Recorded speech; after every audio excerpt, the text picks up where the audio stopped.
I'm Sharon Peterson, the camp director and youth symphony conductor. And this is Mr. Chip Bergeron, who stepped in to do the junior symphony when our family had a medical emergency.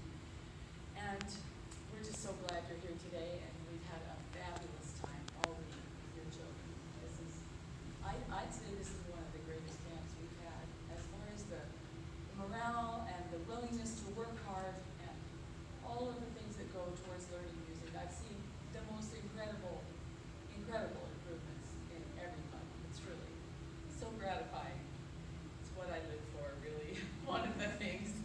So we'll try. I've opened all the windows there. We have a fan going here. It's going to be very warm.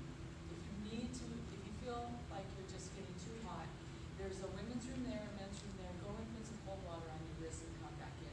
But do it between pieces, since they need to concentrate.